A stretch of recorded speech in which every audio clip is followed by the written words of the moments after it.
À cette fin d'année, tout projet de mort, tout projet d'accident, de malheur contre moi, contre ma vie, soit arrêté, soit brisé dans le nom de Jésus.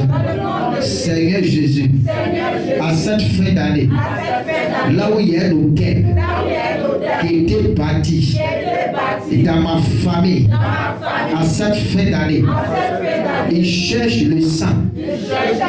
Il cherche le sang. Il a la recherche du sang.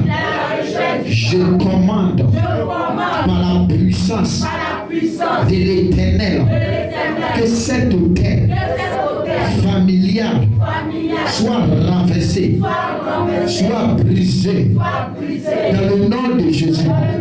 Éternel, éternel, toi, esprit de mort, à cette fin d'année qui s'exprime dans ma famille, dans mes affaires, dans mes projets, dans mon ministère, Père éternel, j'ordonne que la mort soit chassée, soit renversée dans le nom de Jésus.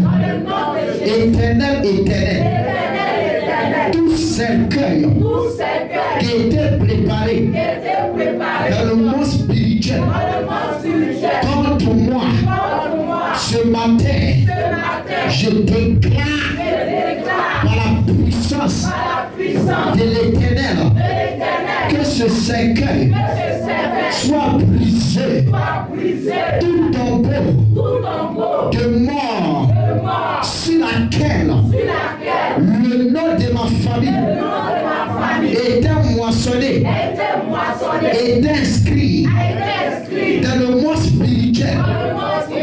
J'invoque le sang de Jésus, que le nom qui est inscrit sur ce tombeau dans la sorcellerie soit brisé, soit renversé, soit effacé dans le nom de Jésus. Père éternel, à cette fin d'année, tout complot, toute association de la sorcellerie familiale qui ont des sujets contre moi, éternel, éternel, ce matin, je déclare que la confrérie de la sorcellerie prend feu au nom de Jésus. Je relâche l'éclair, je relâche le tonnerre de l'Éternel dans le royaume au nom de Jésus. Père éternel, tout prison de la sorcellerie qui avait prisonné ma grâce, mon diplôme, mon travail, mon ministère, mon foyer, mes affaires, Père éternel, j'annonce et je déclare que cette prison de la sorcellerie reçoit le feu au nom de Jésus. Père éternel, Père éternel, prison de la sorcellerie à cette heure contre ma vie, reçois l'éclair, reçois l'éclair au nom de Jésus. Père éternel, tout hôtel de réclamation, tout esprit des eaux, toute forêt sacrée qui me réclame à cette fin d'année, je déclare que cette forêt sacrée,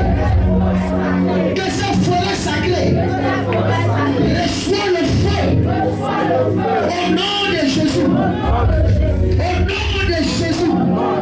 Éternel, éternel, je sors de la malédiction familiale.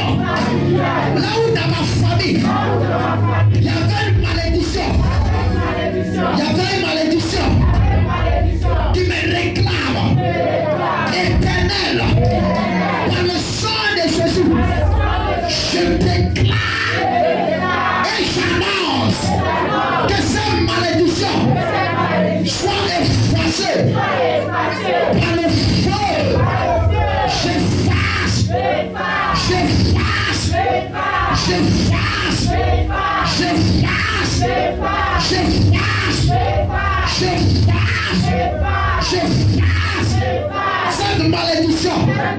Au nom de Jésus. Seigneur Jésus. Je prophétise et je déclare que mon ciel s'ouvre ce matin. Je déclare et j'annonce toutes les personnes qui m'ont oublié, qui m'ont tourné le dos. J'annonce à partir d'aujourd'hui que ces personnes se souviennent de moi. Là où mon diplôme était déposé, ils m'ont oublié. Avant la fin de cette semaine, je déclare et j'annonce qu'on me rappelle dans le nom de Jésus. Père éternel, j'annonce sur ma vie toute porte qui a été fermée par un agent du diable, qui a été fermée par l'œuvre de la sorcellerie, par le mandat qui m'a été donné. Je déclare par la puissance de l'Éternel que cette porte s'ouvre maintenant. S'ouvre maintenant. Dans le nom de Jésus que j'ai déclaré. Dis 3 fois Amen. Que Dieu nous bénisse. Que la grâce de Dieu soit avec nous. Je vous salue dans le nom précieux de notre Seigneur Jésus. Que la faveur de Dieu soit sur ta vie. Que la grâce de l'Éternel des armées agisse dans ta vie. Que Dieu te bénisse. Que Dieu t'élève. Que Dieu te surprenne avec une bénédiction. Que Dieu visite ta maison. Que Dieu visite ton travail. Que Dieu visite ta famille. Je le sais et je suis convaincu que quelque chose de bon va t'arriver. Et ça sera fait au nom de Jésus. Amen, amen. Tu peux me rappeler le thème de dimanche passé pour continuer. Dimanche passé, nous avons parlé sur quoi? Le thème de dimanche passé, oui. La quoi? Ah. Ok, le verset de base. Ok, que Dieu nous bénisse. Ce matin, nous allons avoir un autre thème. Le thème de ce matin, nous allons parler de l'image de Dieu. Amen. Le thème de ce matin, on va parler de l'image de Dieu. Amen. Nous allons parler de l'image de Dieu. Bien-aimés dans le Seigneur, il est très important que nous devons être à l'image de Dieu. Amen. Parce que quelqu'un qui n'est pas à l'image de Dieu ne peut pas renverser les autels de sa famille. Parce que cette image qui doit être à l'image de Dieu, il y a des démons qui ont transformé cette image à l'image du diable. C'est pour ça que souvent on voit des personnes qui sont des humains, mais leur façon de faire, leur façon de se comporter, leur façon de réagir ne symbolise pas un être humain, ne symbolise pas un enfant de Dieu. Donc c'est pour ça que ce matin, sois attentif. Parce que nous allons développer c'est quoi l'image de Dieu. Parce que souvent, on a l'habitude de dire je suis la ressemblance de Dieu. Je suis à l'image de Dieu. Mais quand tu proclames cette parole sur ta vie et que tu le dis, tu l'affirmes, tu le déclares que tu es à l'image de Dieu, est-ce que véritablement tu es véritablement à l'image de Dieu? Parce qu'une personne qui est à l'image de Dieu, on voit Dieu à travers cette personne. Dans tout ce que la personne fait, on voit Dieu dans le boulot, dans le travail, dans l'attitude, dans sa manière de s'exprimer. On voit Dieu dans son affaire. Parce qu'il y a des personnes qui disent sont à l'image de Dieu, mais leur identité ne conforme pas à cette image. Parce qu'on voit des personnes qui disent qu'ils sont à l'image de Dieu, mais qui sont encore dans le péché, mais qui sont encore dans la désobéissance. Parce que pour être à l'image de Dieu, il faut un sacrifice. Il faut véritablement accepter Jésus de tout ton cœur, de toute ton âme, de toute ta force, pour que cette image puisse s'exprimer à toi.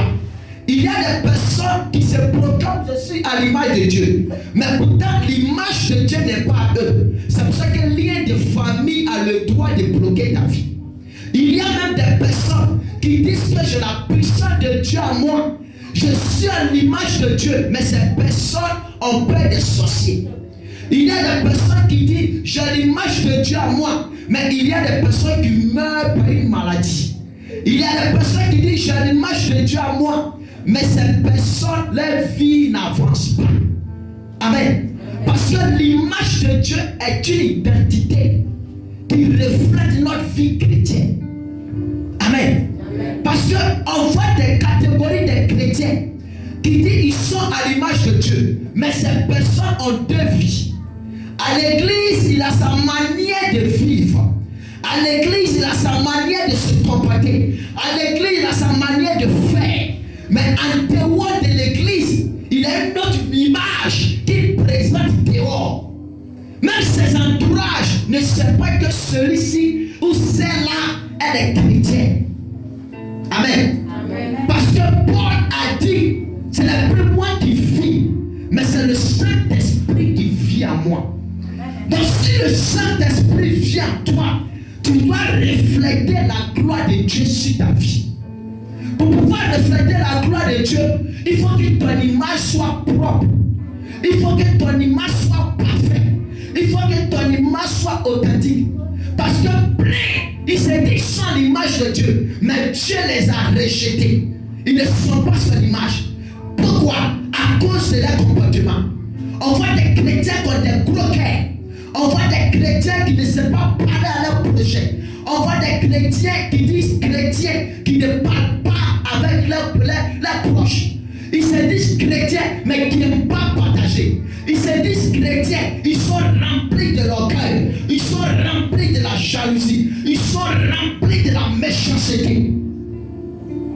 C'est pour ça que plein des églises et les fidèles qui sont dans l'église ne reflètent pas l'image de Dieu.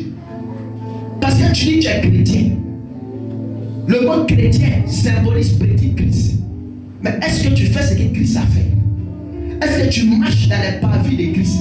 Est-ce que tu marches dans le chemin que Christ a tracé pour toi? On voit des gens, ils sont chrétiens, dans les début, sont gênés. Quand une situation arrive, ces personnes abandonnent la main de Dieu. Quand une situation arrive, ces personnes relâchent la main de Dieu. Celui qui était zélé pour venir dans la maison de Dieu, il commence à se réguler, il commence à s'éloigner. Parce que cette image qu'il avait reçue dès le début en train de s'éteindre. Et c'est dans ça qu'aujourd'hui on voit des rétrogrades, on voit des ex-pasteurs, on voit des ex-chantes, on voit des ex-protocoles. Parce que cette image qui n'a pas été entretenue par la prière, qui n'a pas été entretenue par la consécration, le diable est venu éteindre cette image à travers le péché. Parce que c'est le péché qui fait que l'image de Dieu qui est en nous là s'éteint. C'est le péché qui fait que l'image de Dieu qui est en nous là n'arrive pas à impacter. C'est le péché qui fait que l'image de Dieu qui est en nous ne peut pas ouvrir des portes. Des gens sont dans la présence de Dieu. Ils prient, ils jettent, mais ils ne voient pas la grâce de Dieu dans leur vie. Parce que l'image est possédée. Amen. Amen. Parce que le diable a vu cette image. Pourquoi le diable attaque les chrétiens? Parce que le diable n'est pas fait à l'image de Dieu. Est-ce que je parle à l'esprit de quelqu'un? Le diable n'a pas été fait à l'image de Dieu. C'est pour ça qu'il veut tout faire pour que l'humanité soit dans la souffrance, pour que l'humanité soit dans la détresse, pour que l'humanité soit dans les pleurs, parce qu'il ne reflète pas l'image de Dieu.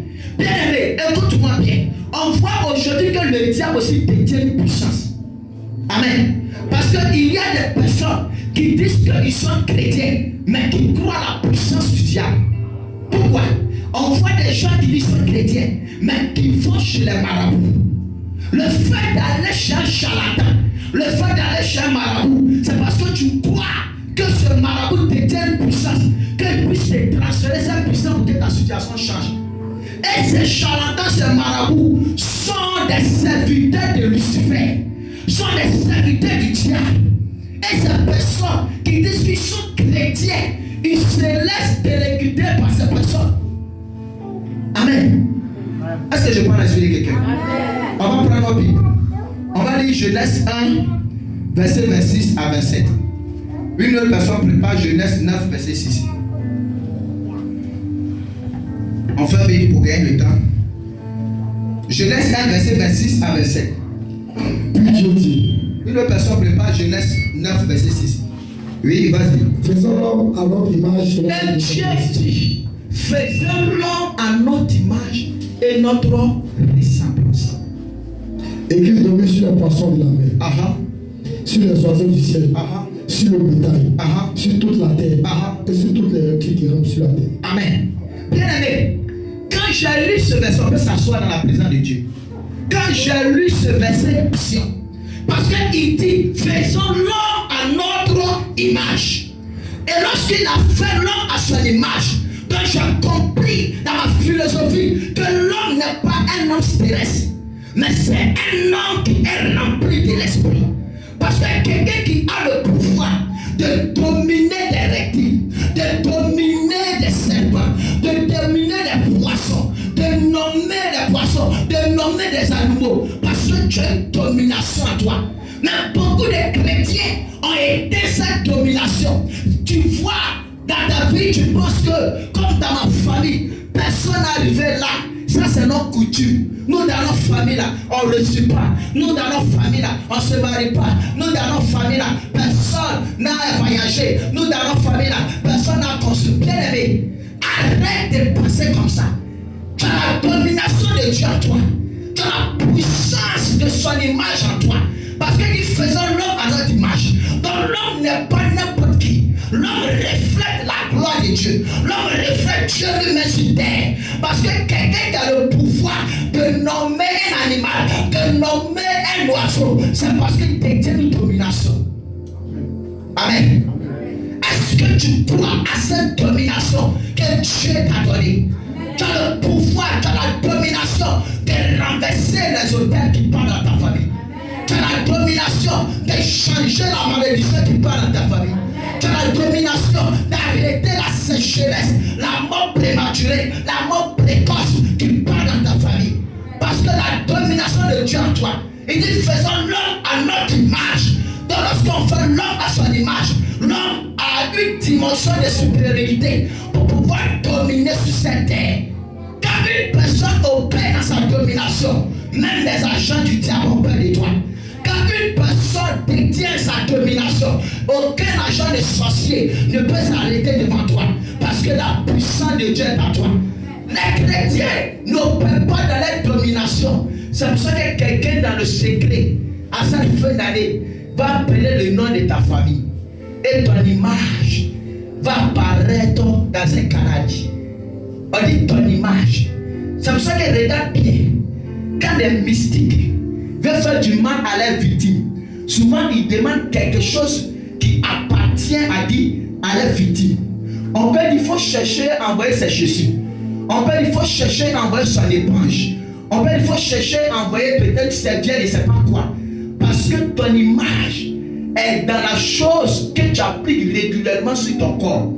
Donc lorsque il prend toutes ces informations et qu'il rentre dans le monde spirituel, tu es en train de te promener, peut-être tu t'en vas en Macquarie, je ne sais pas où. Mais en cours de chemin, tu sens que quelque chose est sorti de toi. Parce que ton image peut apparaître dans un canari. Ton image peut apparaître dans un miroir.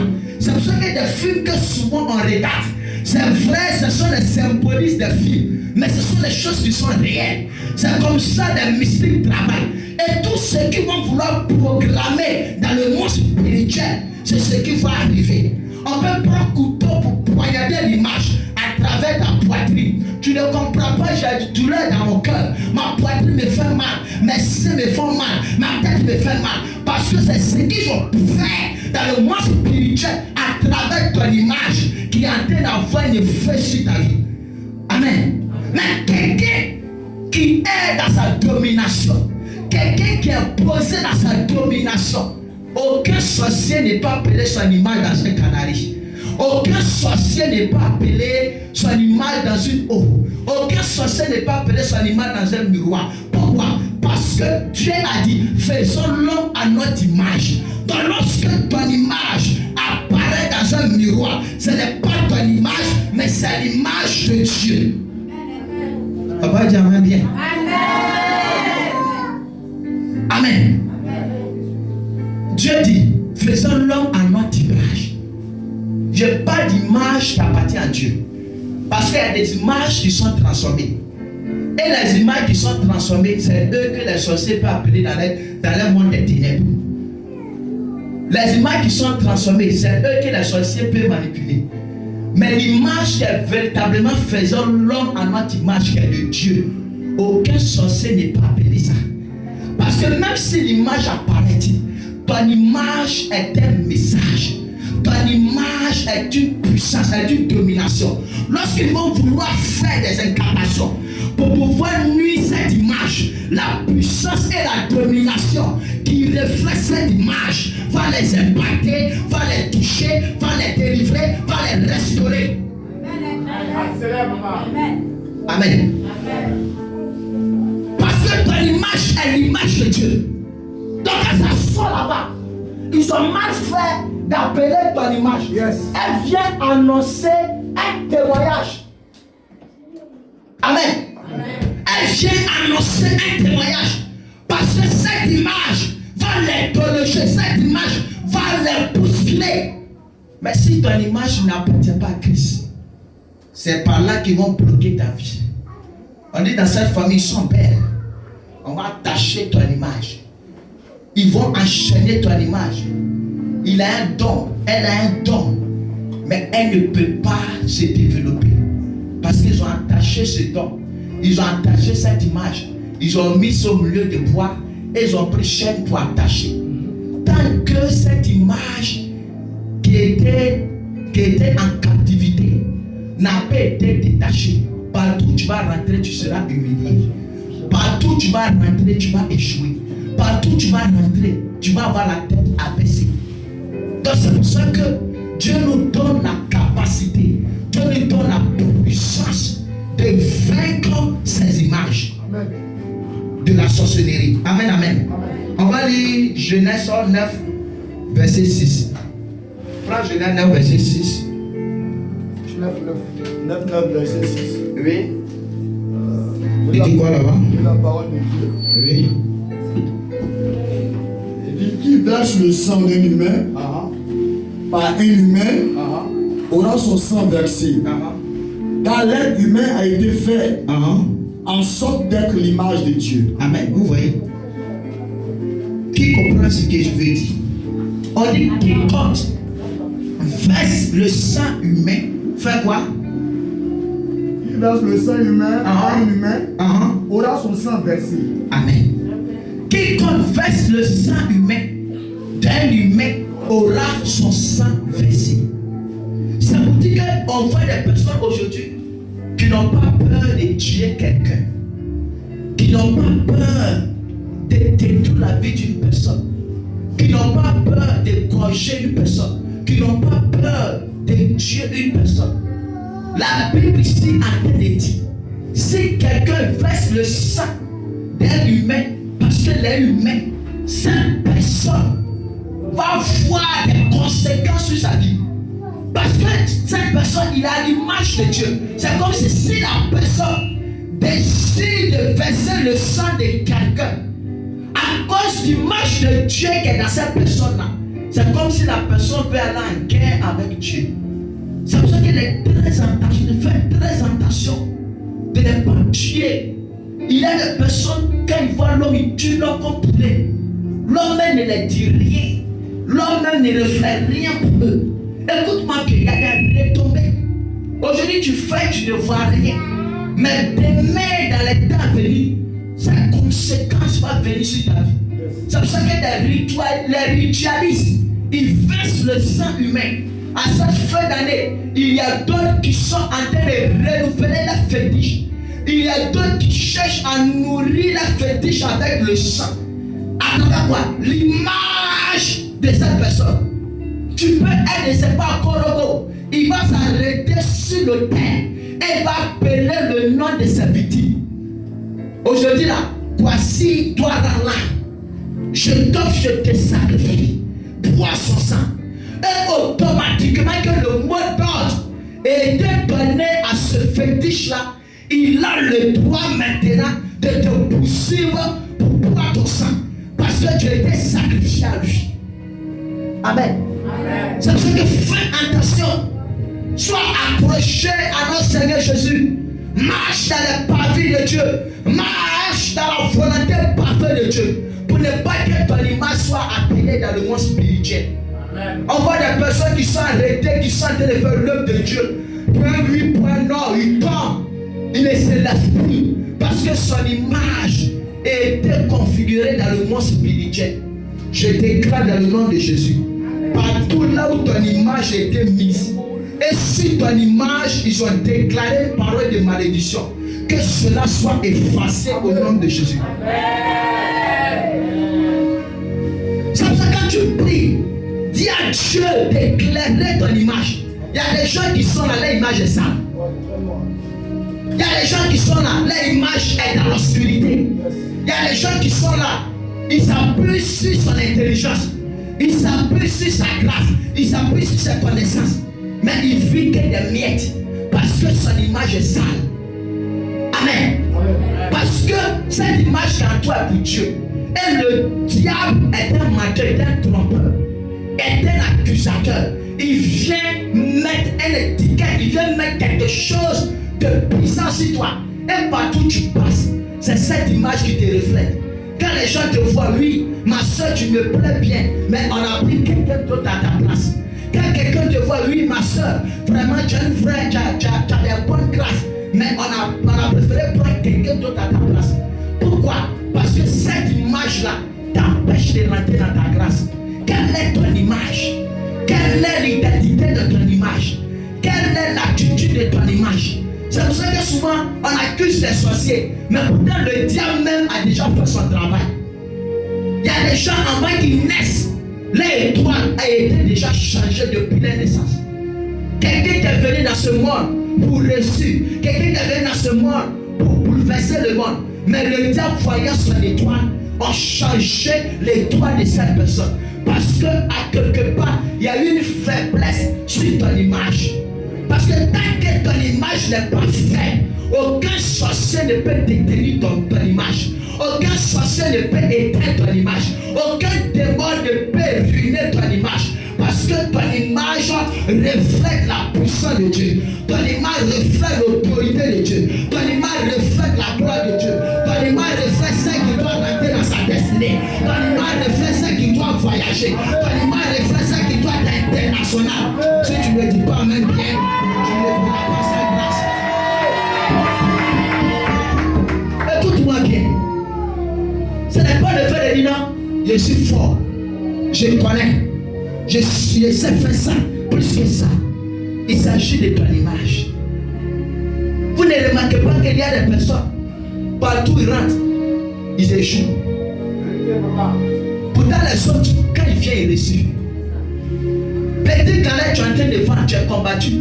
Mais si ton image est livrée à le diable, parce qu'il y a des personnes, il y a des démons qui sont mandatés pour les suivre. On dit c'est là, suis-la jusqu'à ce qu'elle quitte sur la terre.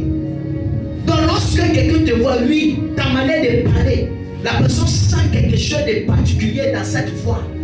Mais le fait qu'il y a un esprit qui est en train de salir ton image, qui est en train d'éteindre ton image, lorsque tu sors de la présence de cette personne, le cœur de cette personne endurcit. Il y a d'autres images, elle met tous les parfums du monde sur elle, mais sur le plan spirituel, elle transporte une odeur. Amen. Il y a des personnes, elle a mis tout ce qu'elle veut sur sa vie, mais son visage symbolise un démon, un esprit. Tout ça, ça peut éteindre ton image. On a vu des personnes qui sont là à l'école, qui ont eu tout ça les diplômes, mais cette personne n'arrive pas à travailler. Cette personne n'arrive pas à avoir un emploi parce que l'image a été